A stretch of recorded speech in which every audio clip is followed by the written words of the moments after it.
Viewer discretion is advised. Do you think it's our year this year? Oh, yes, of course it is, mate. We're going to win the premiership. Go the mighty Vodafone Warriors! Mandate. Welcome to Mandate, where we navigate fresh perspectives and nothing is off the table. Today we have a very, very special guest. You may recognize him. He's come a long way to be with us this evening. He is an advocate and ambassador for many great causes like diabetes, prostate cancer, and a lot of other charities.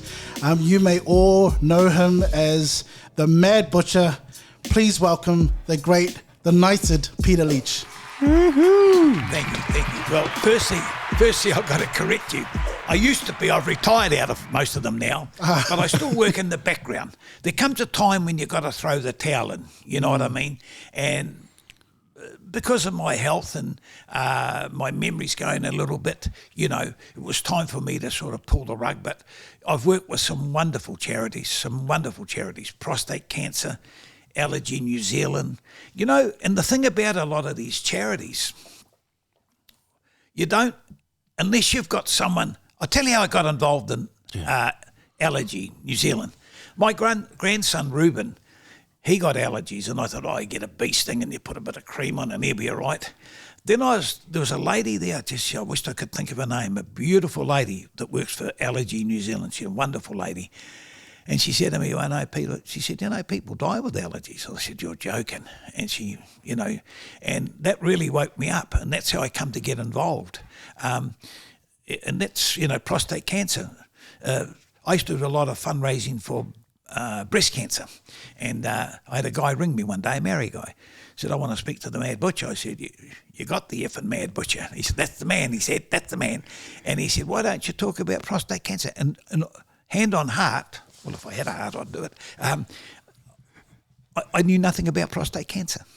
And so I learnt, and then I got involved, you know.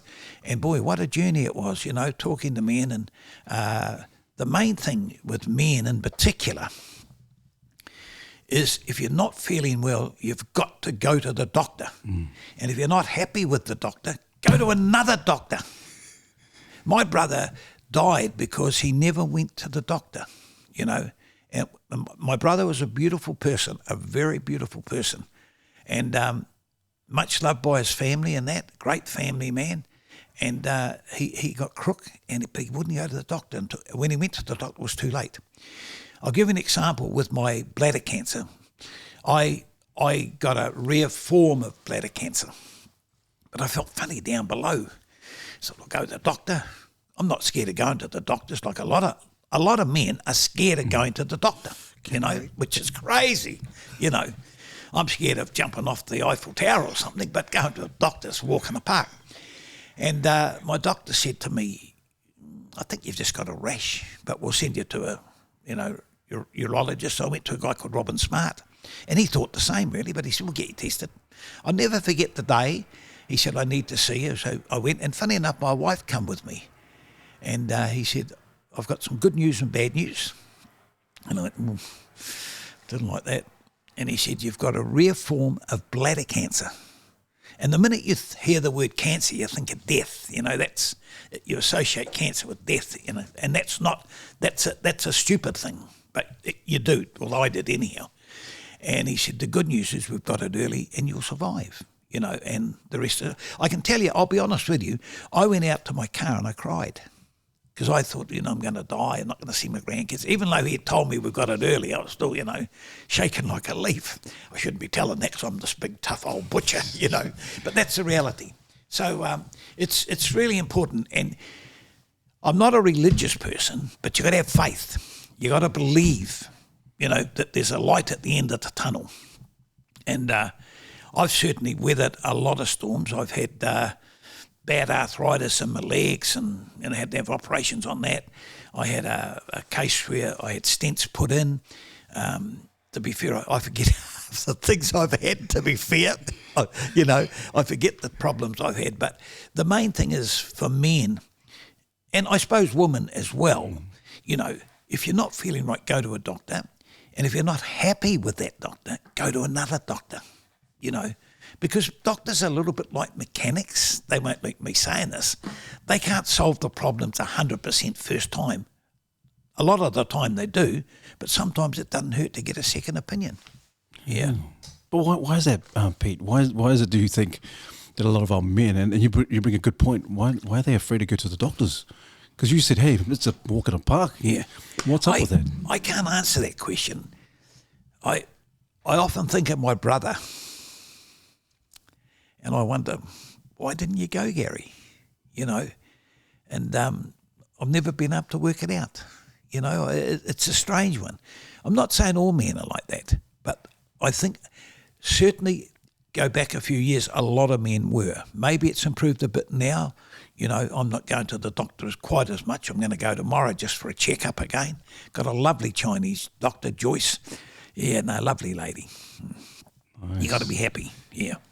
Good one. Man, I just wanted to touch on that a little bit. I can relate because I'm one of those men that is scared to see the doctor. And I think from at least my personal experience, it's sort of that it's being held accountable. That's the scary part, being called out on the things that you know you should be doing better. Yeah. Everything makes sense, you know what you should be doing, but you're not for whatever reason.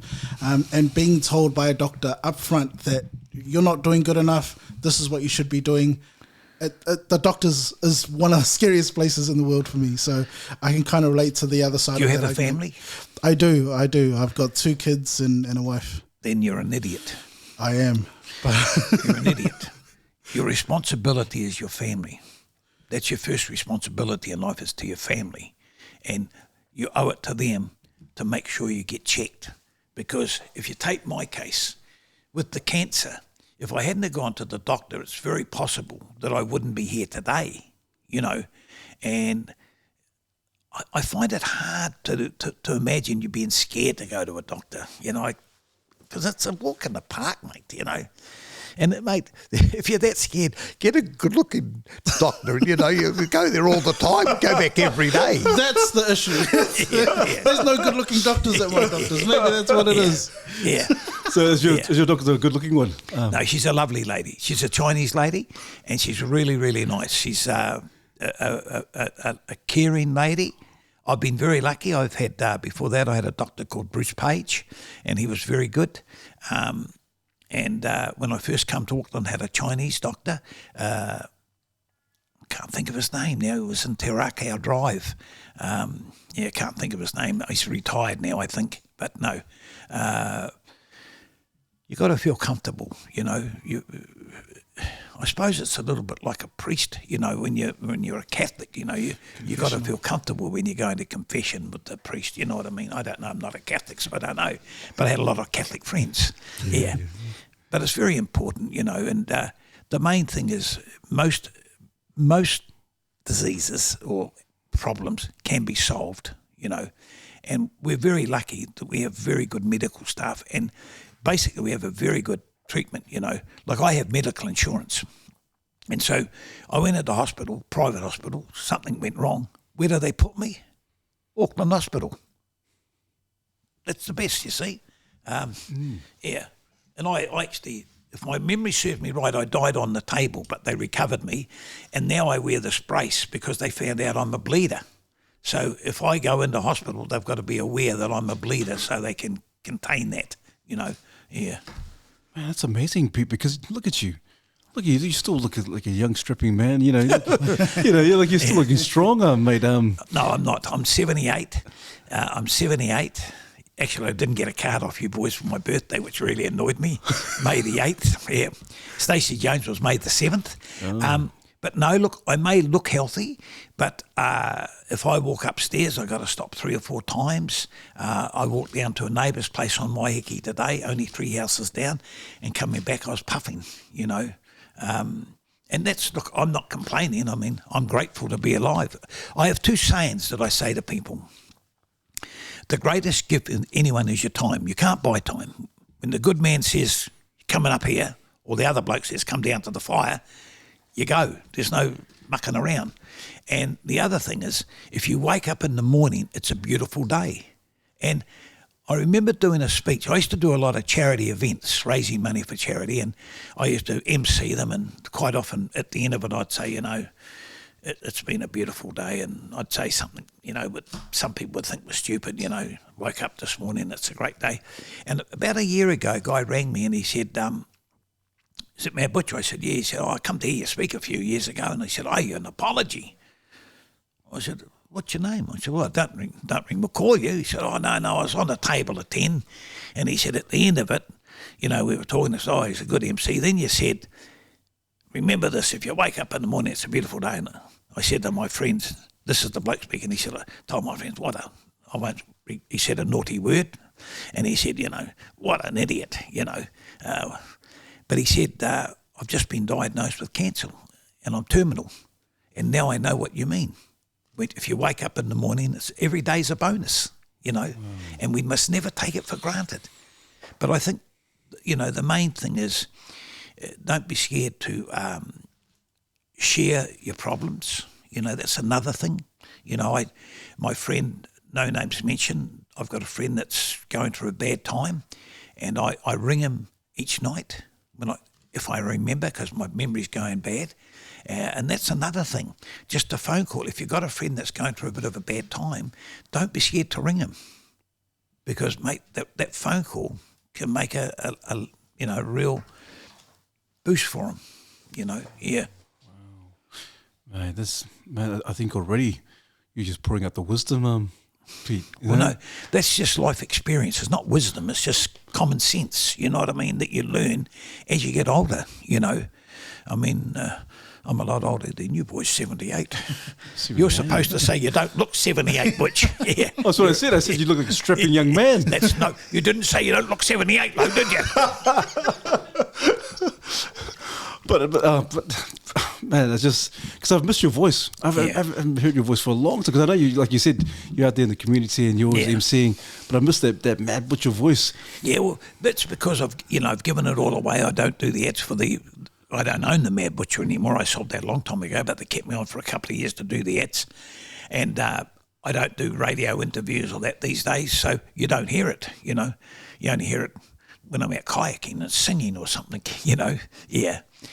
But there's still a lot of people recognise the voice. It's actually, I say this very humbly, it's very, very cool. You might be in a little coffee bar on Waiheke Island or restaurant or something, and you might talk to your wife or the friends I'm with, and someone will say, "You're not the Mad Butcher, are you?" And then they want a photo or something, It's cool, because it was a long journey, starting in Mangere. It was a hard road. But see, I had good people coming in the shop, really good people, and it's a wonderful, wonderful journey, yeah. And getting involved in the Mangere League Club, the Hawks. Yeah, the Mighty Hawks, yeah. Wow. You sort of talked a little bit about the journey, and I was really curious, especially about that first shop. I think it was on Massey Road, yeah? The first shop was in Rosella Road. Yeah. And then I won't bore you with the details, but the landlord, I had a beautiful landlord. His name was Harold Hill. Beautiful man. Lived in 1 Har Street, Remuera. I'll never forget going to his house. This got nothing to do with mental health or health, but it's a lovely story. And I come from a working class family in Wellington, Horner Street, youngest of 7 children. And, we had good meals at night and that, but we only ever had 1 knife and fork, And I go to this house and they got about 4 knives and forks. And I've never been scared to ask the questions, I said, Mr. Hill, what do you got all these knives and forks for? You only got 1 pair of hands. And he said, oh, this is entree, this is this and that. It had me lost, mate. I still couldn't get it when I walked out of the house, but, that's it. But then he sold it. And the other landlord, the new landlord, put the rent up, and I couldn't afford to pay the rent. And so then I heard about the shop being empty on Massey Road, so I got that, and the rest is history, But met some wonderful people, and had some wonderful staff. Just a great journey. And I just said to the young boys, they asked me to say hello to you in the gym along the line. I said, you never know where your life will take you. Did I ever think I'd have a chain of shops? No, I never. Did I ever think I'd get knighted? No, I never. They don't knight you, But John Key sort of talked me into it. He said to me, because I wasn't going to take it, so I didn't think it would fit my image, because I got this image of a rough diamond, And he said to me, you'll be the first butcher to get knighted in New Zealand, and you'll be the first rugby league person to get knighted. And that sort of tickled my fancy, that a bit, yeah. But interesting days. Wow. Yeah. Because I think, Peter, because you have this kind of aura, this kind of rough aura about you. And I think we took a little bit on it in terms of the younger generation, like some of the younger men. Yeah. What do you think? What do you think are some of the issues that younger men or younger generation are kind of facing in this day and age? Do you think that we just needs to be changed? What do you think? Or if it needs to be changed? I can't answer that question because, COVID has changed society so bad. And, what scares me is so many people are taking the attitude, COVID's going away now. Well, it's not going away. People are still getting it. People are still dying with it. And we've all got to be blinking careful, In actual fact, I was talking to a guy recently who's a promoter, and he's got a big event coming up. And I don't want to embarrass him and mention the event or the thing, but I said, well, what plans have you taken for COVID? He said, no, COVID's going away. And so a friend of mine and a friend of his rung me the other day, who lives down the line, and him and his family have just got COVID, but they'd gone to a sporting event and got it, and all his trainers and all that sort of thing got it. And so I rang the guy back and I said, look, you got to get your head out of your backside. I said, COVID's here and it's not going away, and you're going to invest a lot of money, and if the star of the show gets COVID, you're going to be up the river without a paddle. And he actually said to me at the end of it, you've made a very good point, Peter. I'll give an example. When the Warriors come home, I used to run a lounge at Mount Smart Stadium, and I gave that away before COVID because of the PC stuff and that. I thought, no, my jokes are no good now, so better give it away. But the club have said to me, look, you haven't had a farewell at Mount Smart, and we think after 25 years of hosting the lounge here, you should have one. So we're doing it. But you know what? I'm paranoid about if I got COVID, what's going to happen? Because without being smart, I'm the star of the show. And then I've got a couple of people help me, and I've said to them, you'll have to, be careful. We don't want you getting COVID that week, because if two of us got the COVID, it would be a disaster for the day. And so we all just need to take careful, I carry sanitizer in the car and things like that. But look, I think the problem, and I'm not an expert, I stress that, but I think a lot of the problem today in the youth is the drugs. I think there's too much of that going around, and, it's scary. And I think parenting takes a big place. Do you have children? Yeah. I think that some people just don't parent right, and like you take the young kids that have been out ram raiding at 12 o'clock at night. Would your kids be doing that? I hope not, no. Well, you should be not, because no. you should be keeping an eye. That's your responsibility. You know what I mean? You got to ask, where are their parents? What are they doing? To me, it's scary. It is scary. When I come out tonight, not because I was coming out South Auckland, my wife said to me, make sure you lock the car when you're driving along. Never said that to me before in her life, but that's with all these ram raids and shootings on the radio, one happened out last night out east, We're living in scary times, to be fair, so I wouldn't want to be a youth today, to be fair. It's scary for them, COVID has rocked the boat big time, Yeah, you add a bit of depression as well, Pete.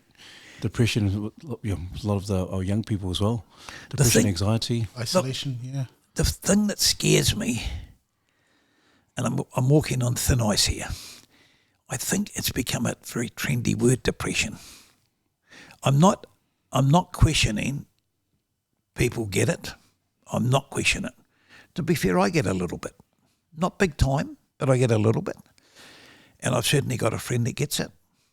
But I think it's a bit trendy, and I worry, there was a thing on TV today, on the news tonight, of a young athlete that had depression and committed suicide, you know. I thought, it scares me. And I don't know the answer, mate. I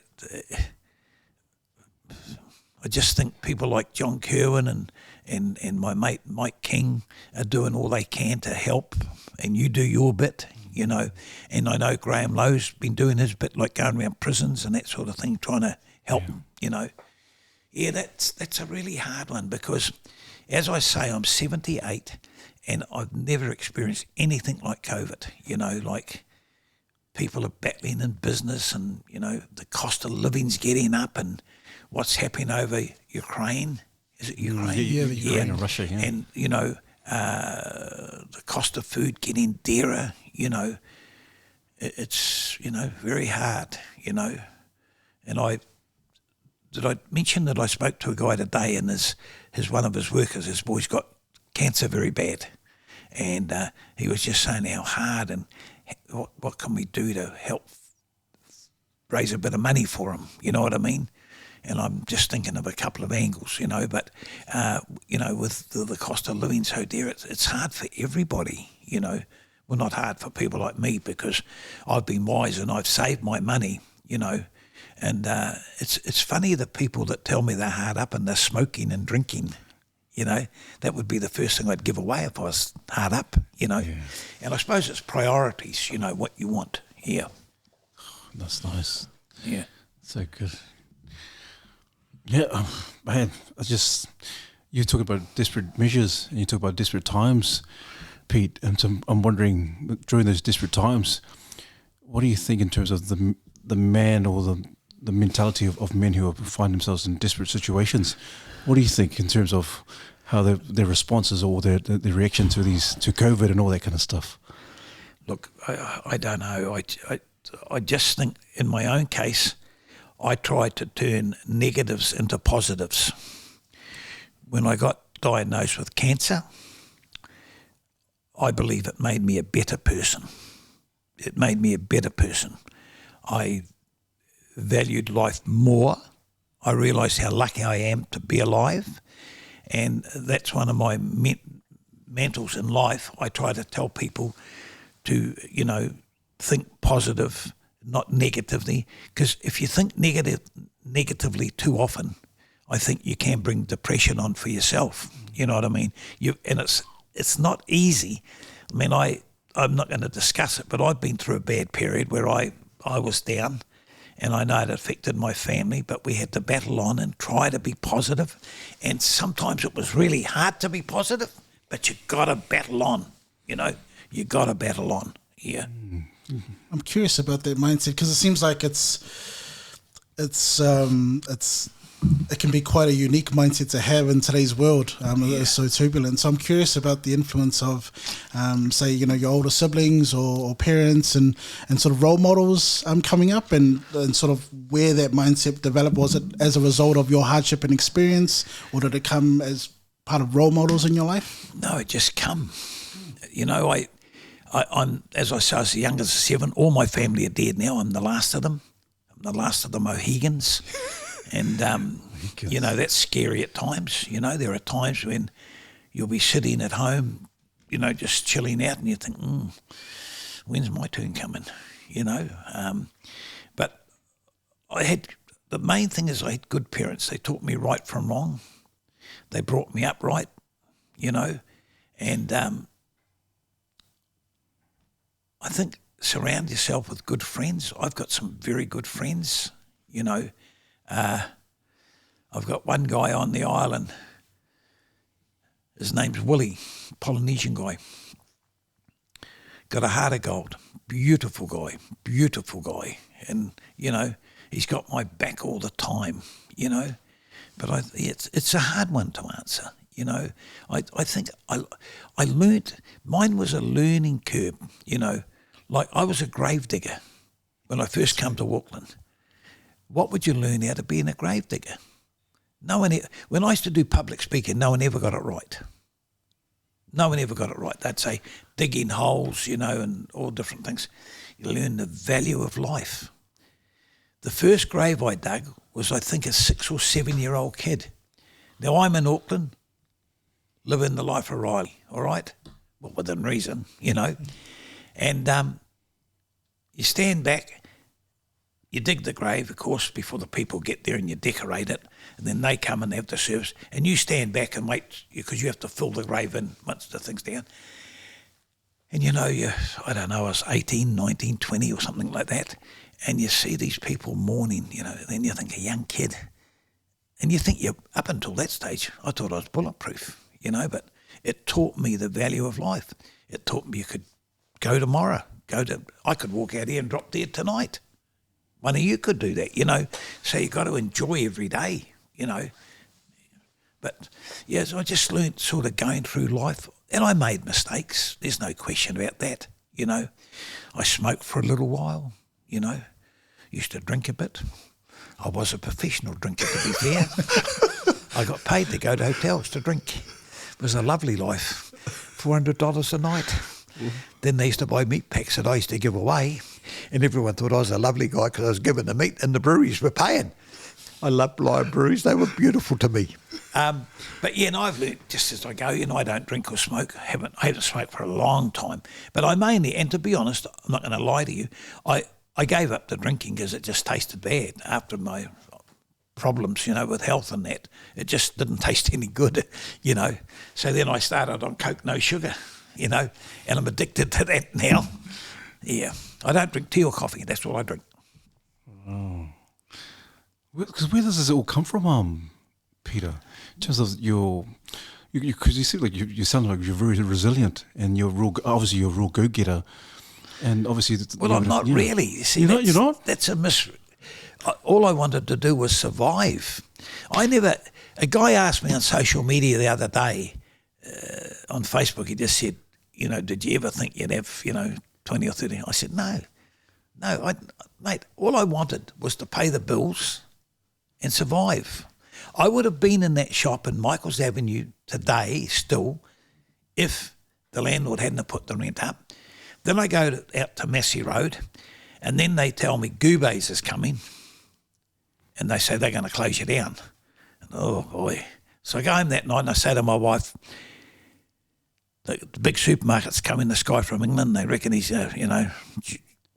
giant slayer, and they reckon they're going to send me broke. And I said, look, I'm going to go along and give it a fight. But we started with nothing, and we got this gear now, and if we sell that, we'll get something. So, and, you know, we fought it, and the rest is history, you know. But no, I just went with I just carried on, and, you know, because I still don't know my better times table. And people think I'm joking, but I don't. You know, and I suffer with dyslexia as well, and that's a problem, you know. You get things bloody mucked up, and it seems to be getting worse, you know. But it's quite funny. I saw something the other day, and I said, oh, they want $600 for that. My wife said, no, they want $60 for it. But in my eyes, in my mind, I saw $600, you know.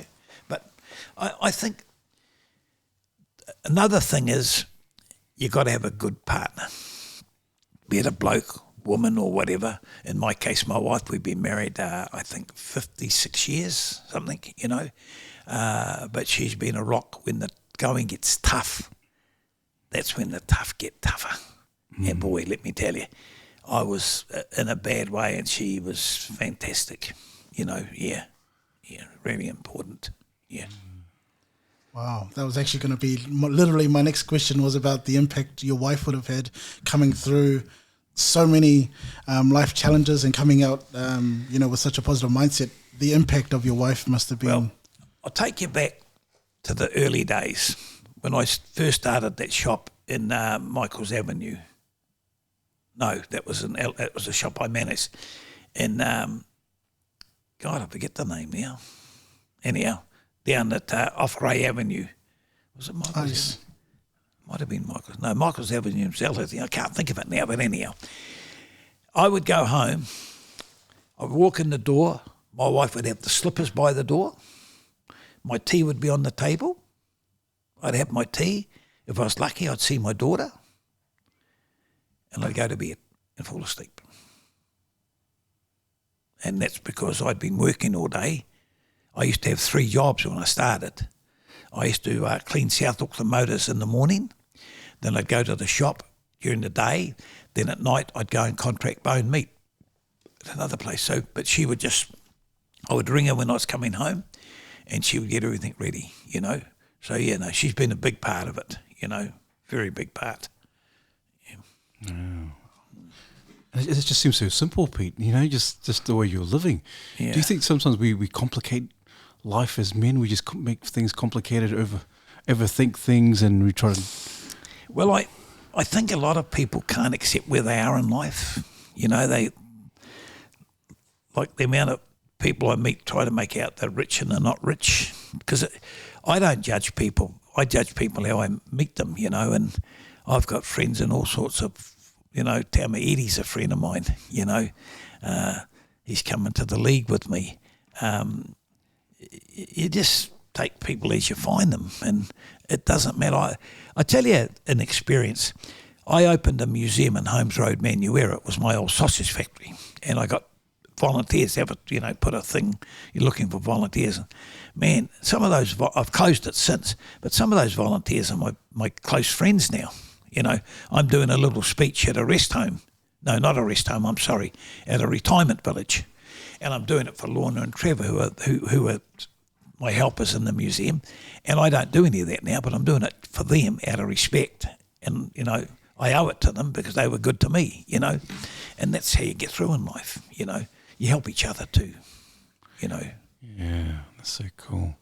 Do you think some of those principles, some of those, I don't know, I don't want to call them old principles, but they seem like some real good values. Do you think that some of those values are being lost in our younger generation? Do you know, I can't answer that because I'm not involved in the young ones anymore, you know. All I can tell you, there's some all good kids out there. See, one of the problems we have, we only read about the bad blighters in the papers or on the TV. Or like, you know, this week there's been all these gun shootings and all that sort of carry on. But where's the story about the young kid that helped the old lady out of the car and fixed a tyre or whatever? You know, we don't hear those stories. And so in our mind, we think everyone's a, you know, rat bag these days. But that's, I think, a minority, I think, you know. I still think there's a lot of good kids out there, you know what I mean? A lot of good kids. Like I was dragging the Kayaking the other week, and I've got to be careful with my chest and that because it's a bit heavy, and I've got to take up a little bit of a ramp. Not a ramp, but up from the beach to the road, it's got to get it up there. And it's a battle sometimes. This young kid, about 14, 15, comes, oh, I'll give you a hand, mate. Would you really, son? Yeah, no trouble at all. And I jokingly said to him, I can't pay you. He said, I don't want any pay. I don't mind helping an old codger out like you. You know, so there are plenty of good people around, you know. We just don't hear about them, you know. And I think that's one of the problems. And it's been a problem for a long time, because those stories don't sell papers. If you take the situation out of the Warriors, you know, they got rid of a player recently called Matt Lodge, and mate, it got hammered because, you know, it created a storm in a teacup, to be fair, you know, because no one knew the real details, you know. So yeah, I think there's still good kids out there, but I do harp back that I do believe the upbringing is very important, and parenting, very, very important. And I look back at my success, certainly I have to give my parents, you know, thank you. And my brothers and sisters. They still, none of them believed I was that successful, to be fair. They couldn't believe it, this little idiot, you know. But, you know, if you give it your best and treat people with respect, who knows what's going to happen. But, you know, the main thing is, with health and well-being, you've got to look after yourself within reason. You know, eat reasonably well, you know, watch your diet a little bit. I'm also a diabetic, so I have to watch what I eat. Every day I get the needle out and prick my little finger, you know, and I've got to keep my reading under 10, because if it goes over 10, it's a major problem. And I got a text today I've turned the phone off so I can't read it. But from a diabetic mate that's come back from Aussie because his readings have been up to 20, which is real bad, you know, and he thinks he can get better help here, you know. So I think health, you know, how you eat and a little bit of exercise, you know, and I think that's helping me, the kayaking, whereas I can't walk too far. I don't get puffed kayaking, but I walk up steps, I get puffed, you know, or even walking along the flat road sometimes I get puffed, but yeah, kayaking, never, you know, and good for your mind. The one thing I'm trying to do with my friend on Waiheke, he used to come kayaking with me, but he won't do anything these days. I'm trying to get him. And next week when I go back, I'm going to say to him, come on, you're going to come out kayaking. I'm going to try to make him come out kayaking, you know, because I think, you know, the peace. And we used to, when the two of us used to kayak, we used to kayak around the coast, like really close, and he used to love that, you know, looking at the birds and, I mean the feathered birds, looking at the birds and the greenery and that sort of thing. You know what I mean? Yeah. So why Waiheke? Why is it like it's just a monumental place for you, or is it just somewhere you just wanted to get away from the hustle and bustle, Pete? No, it's just another journey. When I was managing the shop in Michael's Avenue in Ellerslie, there was a guy across the road called Tom Cowley. He had a batch there, and I got on good with him. In a way, he was a little bit of a mentor to me, in a little way.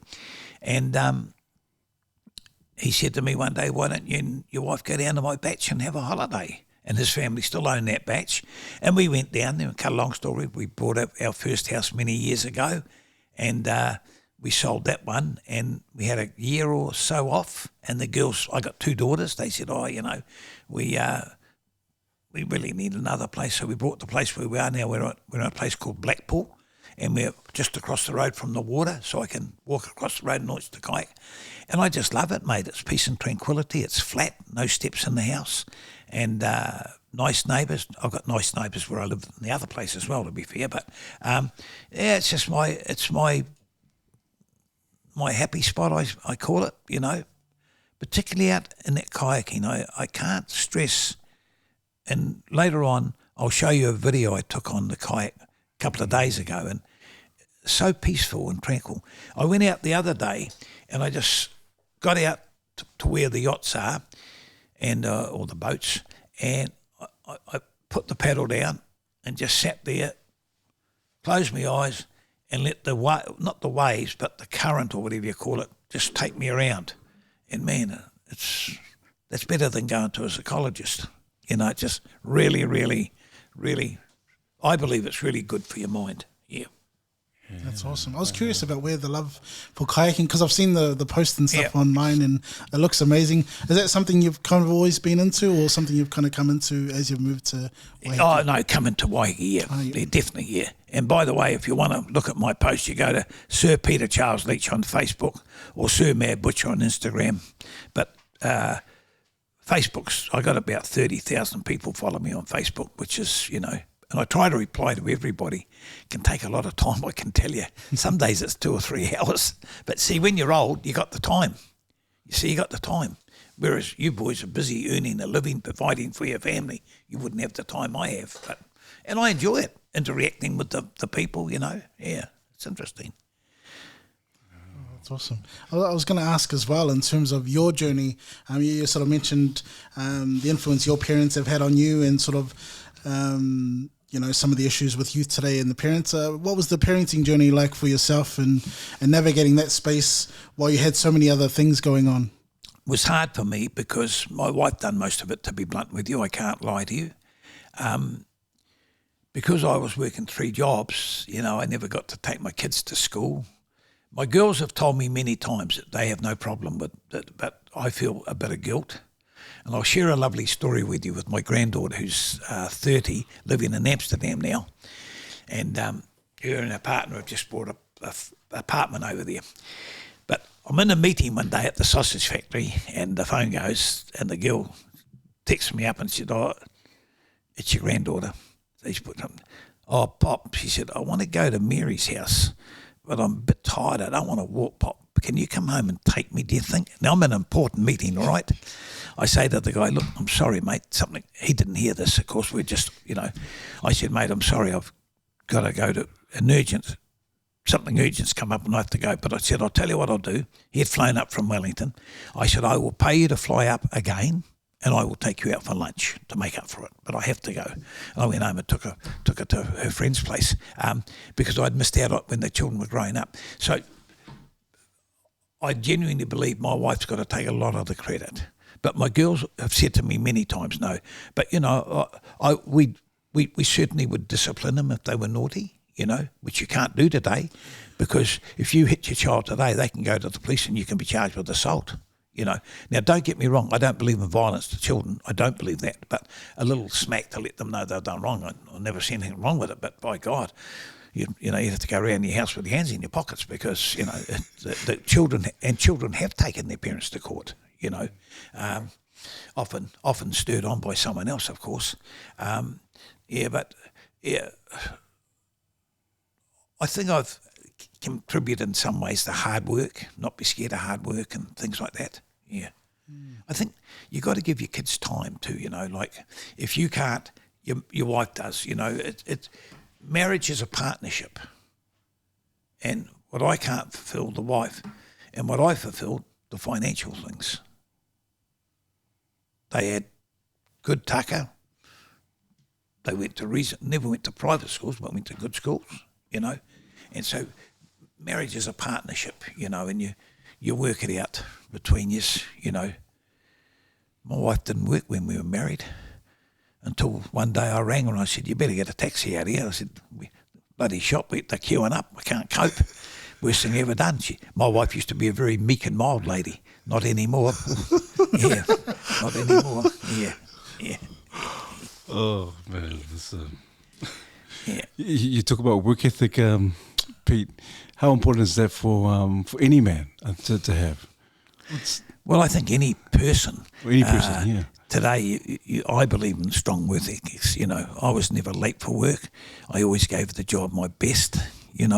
When I was managing the shop in Ellerslie, and we're going back, before the Mad Butcher come around, I was only paid for 5 days, but I'd go back in the weekend and clean the shop in my own time, and I used to clean, like a lot of people don't know, I used to clean as well.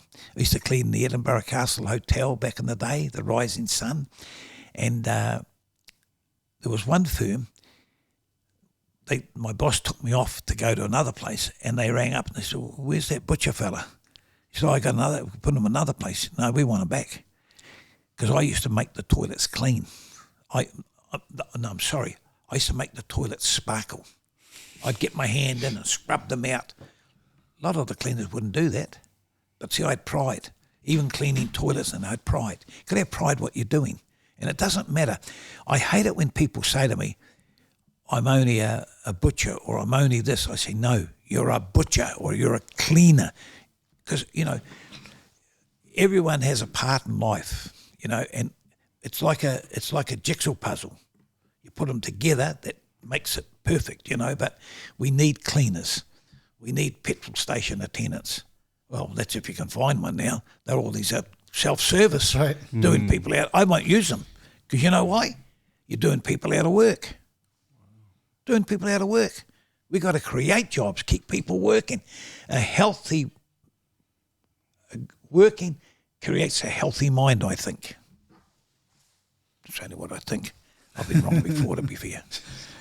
I can see that. I can see how, at least coming up in our generation, the double-edged sword of wanting things to be better and easier, and the knock-on effect that has on things like work ethic. Yeah. Where, sometimes people they think they're too cool to work in certain positions, but actually, life's a bit of a journey, and so you can take lessons from there. Like you've been able to share some of the lessons you've pulled from some of your jobs, but there are lessons in every sort of position that we hold. You'd be surprised at people that are amazed when I tell them I used to be a grave digger, I used to be a cleaner, and I used to scrub bloody toilets, and they look at me.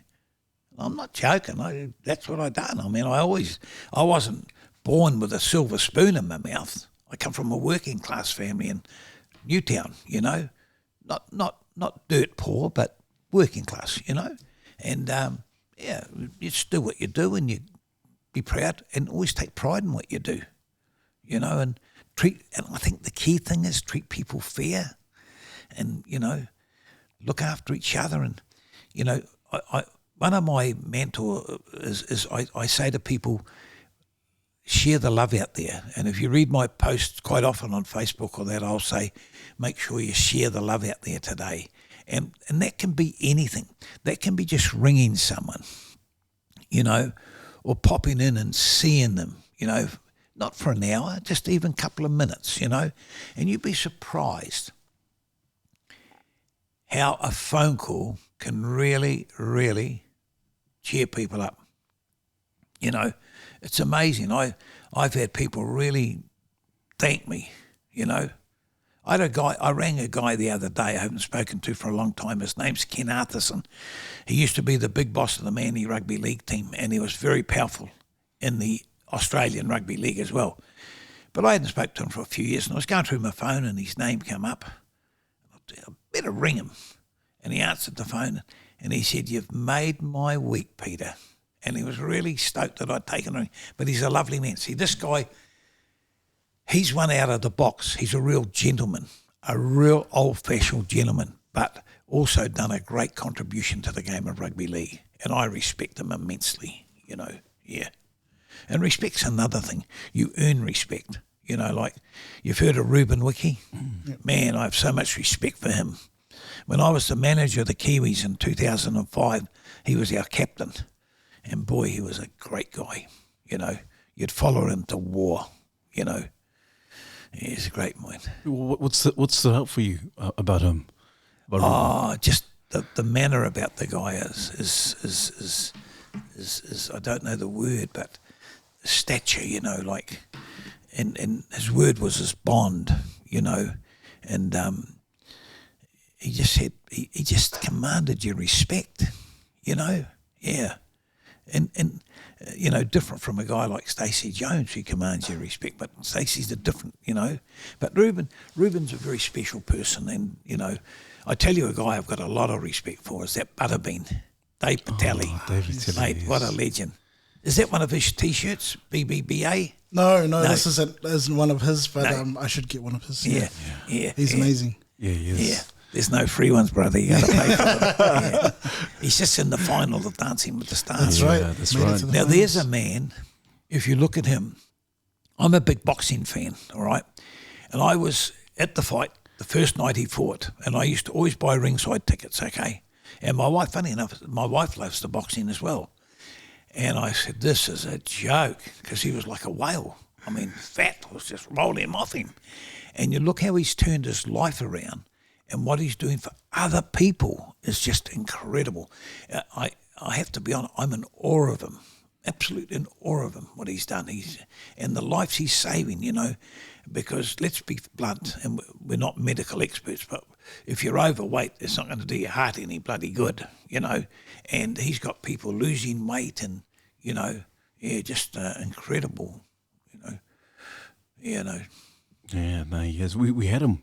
We had him a few weeks ago. Oh, yes. Yeah, so you're right. He's very inspirational. Yeah. And so just like you mentioned mentoring, how important is it, like you said, there's other men that kind of mentored you, Pete. And so do you think there needs to be more mentors out there that's going to, in terms of helping out other men? What do you think? I think it's important.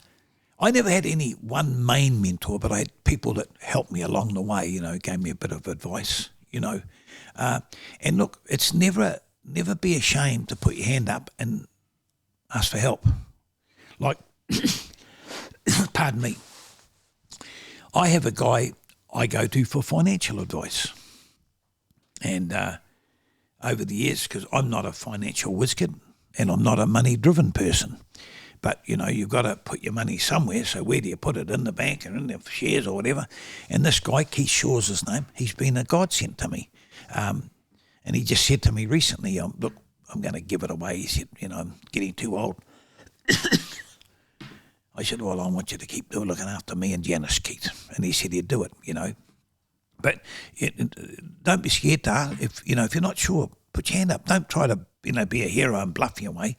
Put your hand up and say, I've asked for help plenty of times, and recently I've asked for help on a couple of issues. You know what I mean? Yeah. What makes a good mentor in your own personal life? Well, I'm not an expert for a start, but I would say someone that would listen to you.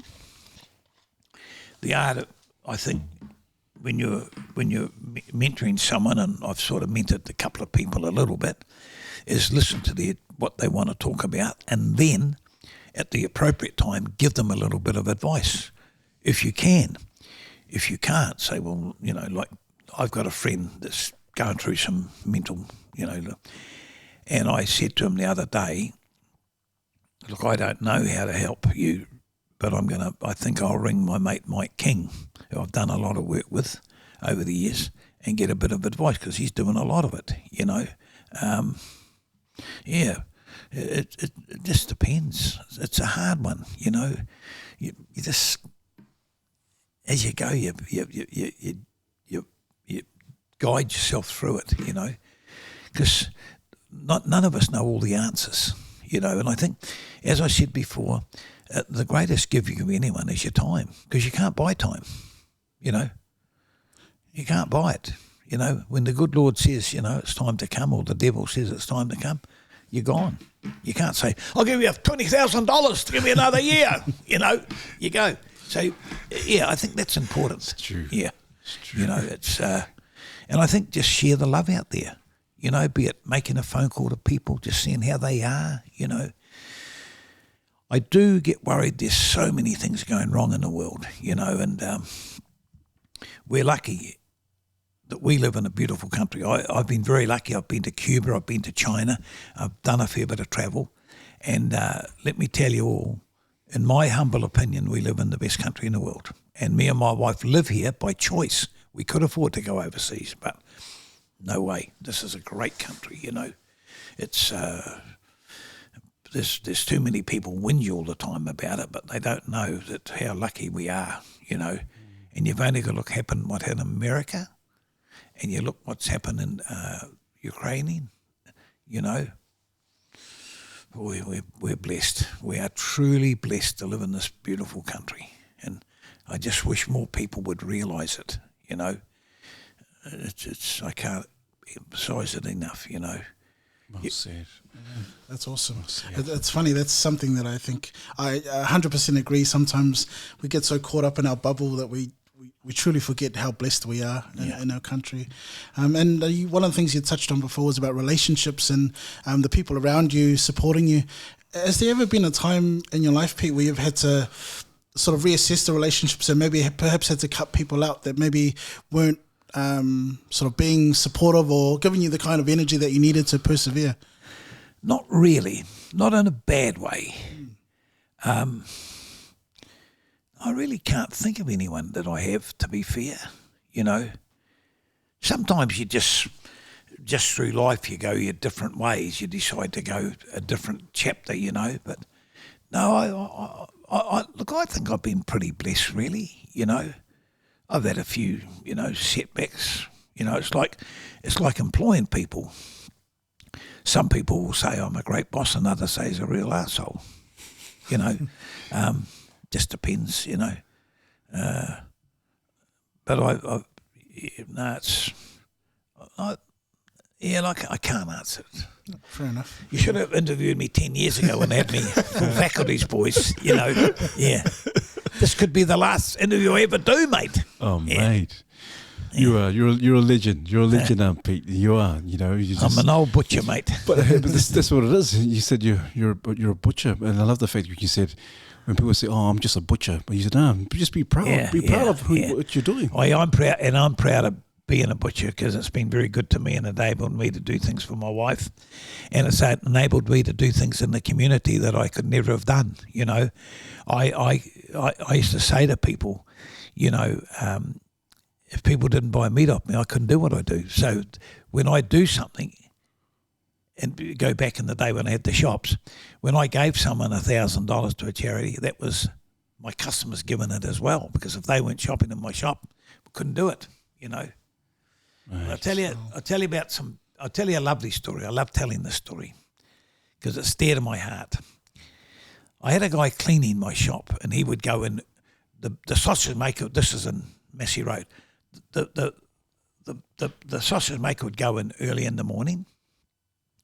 The cleaner would come about 5 or 6, and he would knock on the window. The sausage maker go out, let him in, and he would clean the shop. And I get a phone call this day, and I could tell it was an island because dealing with island people and that, I could pick the accents up. And he said, "Oh, Mad Butch." I said, "Yep." He said, "You know that fella you got cleaning your shop?" I said, "Yep." He said, "You know, he's putting the meat in the back of his car." I said, "You're joking, mate." He said, "Well, I'm not joking, Mad Butcher." He said, "To be fair, he puts a fair bit in." I said, "Oh." I said, "Well, you give me your name and address, and if you're true, I'll give you a reward." And he bit my head off. He said, "Mad Butcher, don't insult me." He said, "You're a good man, and you do good things for Mangere, and you say good things on the radio.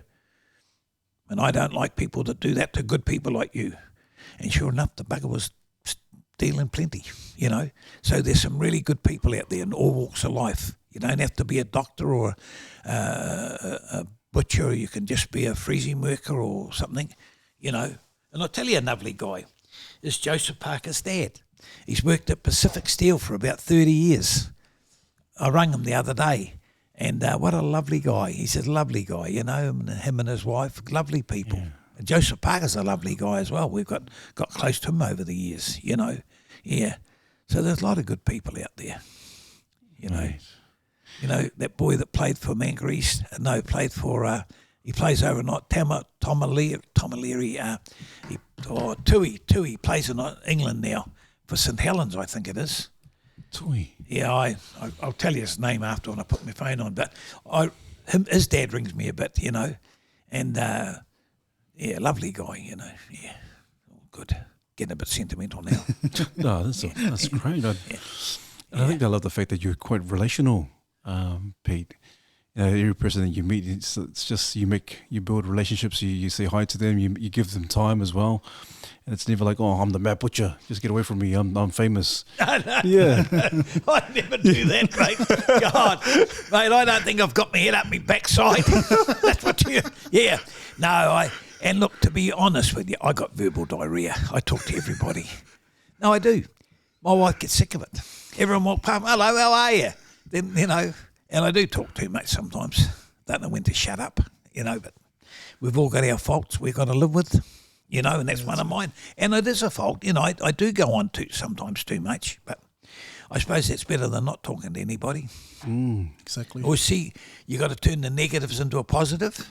Negative is I talk too much. Positive, well, better to talk to someone than not talk to them, you know. I love that. I love that. I love the mindset of being positive. And you're right, Pete, because there's a lot of negativity in the world today, and a lot of too people much. And people just dwell on the negative instead of turning into a positive. I love the fact that you're 78 years old, and you're showing some of us young blokes, mate, this is how you do it. This is how you live. Get out there and enjoy life. Look after your family and enjoy life while you can, because none of us know what's around the corner.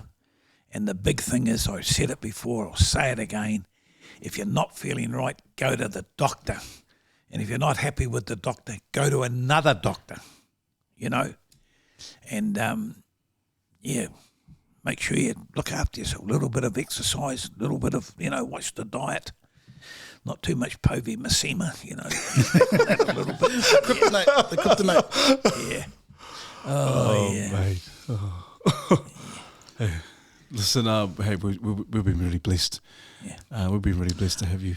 I've got a question from a fan. They wanted to ask you, when do you know when it's time to throw the towel in? Look, it comes like, if you go back just before COVID, I made up the decision to give up the lounge. And I made that decision for a few reasons. That we were getting 2 PC and my humour was a little bit over the top. And I wasn't getting any younger, you know. But I think, you know, it tells you, you know what I mean? I gave up public speaking because I just thought I'd done enough and it was time to chill out. And my philosophy now is, you know, because I'm 78, I'm in the danger zone. You know, you got more show of dying, you know, as you get older. And I've just got to enjoy life while I can.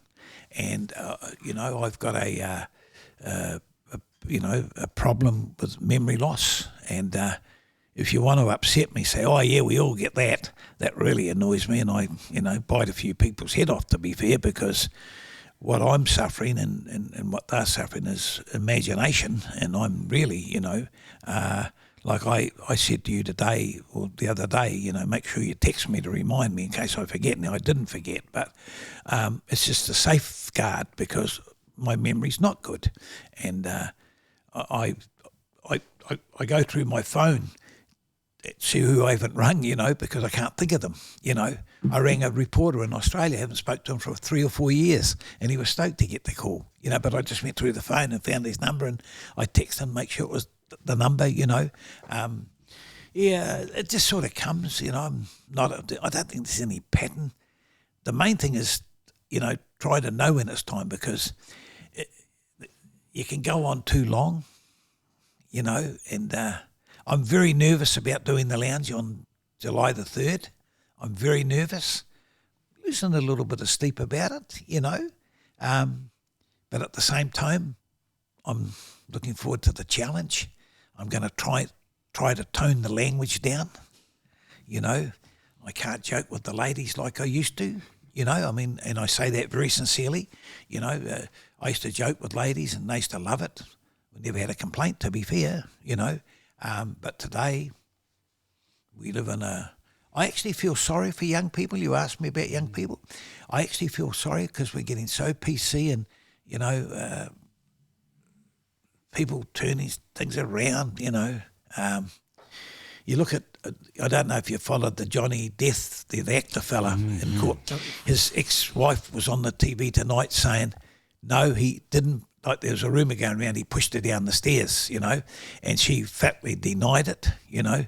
Now, I don't know if she was telling the truth or he had paid her $1 million to say it, but, you know, see, rumours get out of control, you know. Boy, they just, you know, they really get out of control. But I think you sort of know it, you know. And I'm doing this little speech for Lorna and Trevor, and I'm a bit nervous about that because it was time for me to, you know, give it up. But they called in the favour, and sometimes you got to honour your friends, and you know you got to repay the favours, you know. But I've been blessed, met some wonderful people, and got some wonderful friends, and around the world actually, you know, because I've travelled with the teams, and you know, being the manager of the Kiwis and travelling with the Warriors, you know, great.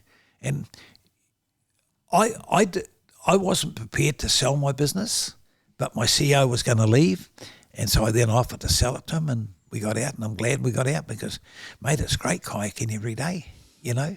But some people work till they're 90. But that's your choice. You do what you like. But you got to enjoy it while you're here because you never know what's around the corner. And never forget that. Be prepared. 100%. Any last comments, Jay? Nothing from me. Let me just see if we have any other questions. One thing I'm curious about is I was just curious about, as you reflect on your journey, what's been, I don't know if it might be hard to pinpoint one specific highlight, but what would you say has been sort of one of the core highlights of your journey so far? Oh, having the girls, daughters, and my granddaughter, my princess, my little princess.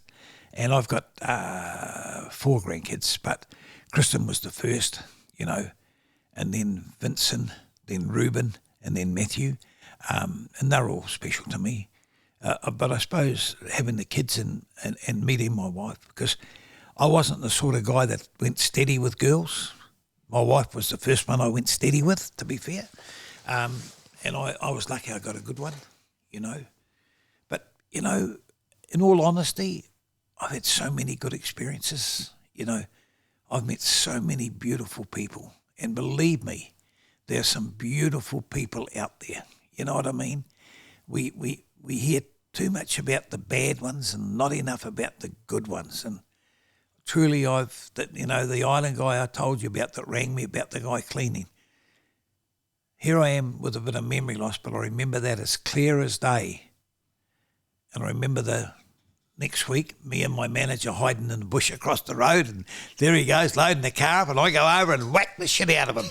Yeah, so we couldn't get the police. Yeah, because that was a bad mistake. But he was a friend. And he was, So there are some beautiful people, yeah. Yeah, I could tell you a lot of stories, but we haven't got time. We could sit all night and listen to your stories, Pete. Just a wealth of knowledge and experiences. Yeah. Just want to thank you, Pete. Thank you so much for your time. I know you're a very busy man as well. Well, I'm not really. That's an overstatement, to be fair. I've done nothing today. I've ate breakfast, I've ate lunch, caught the ferry. Yeah. But look, can I just say, I appreciate what you guys are doing, and that's why I've done it. And I know you're doing work with suicide and that sort. That's very, very important, And I wish you both all the best with it. And keep sharing. See, what you're doing, you're sharing the love. It's a simple word, sharing the love. And I believe that's, it could be anything. You could open the door for a lady, or help an old lady across the road, or it doesn't have to be giving $50,000 to somebody. It can be one of many things. I got a lovely letter from someone. I sent their kids some stuff. I think I've got one of them on the phone, and I'll show you. And the joy it brings, Yeah. So, been my pleasure to be here, fellas. I'm sorry if I've bored anyone. Oh, no, you haven't. You haven't. Yeah. Oh, you want to say anything else? Yeah, no, I just wanted to say again, thank you so much for the time, for the wisdom and the experience. Yeah. And, wish you all the best in the future endeavours, and looking forward to more kayaking post online. Yeah, I'm just glad you didn't bring up the Vodafone Warrior boys. I'm just very pleased about that. I was going to ask you one last question, Pete. Do you think it's our year this year? Oh, yes, of course it is, mate. We're going to win the premiership. Go the mighty Vodafone Warriors! Yeah, that's the bad butcher. We missed that. Awesome. But Pete, this is for you. Every guest that comes on, we always give them a sketch, a caricature of our guest. And so on behalf of the Mandate team, thank you so much. It's been a real honour. This is for you. Who done that? That doesn't look like me. No, thank you. Thank you very much. Oh, thank you.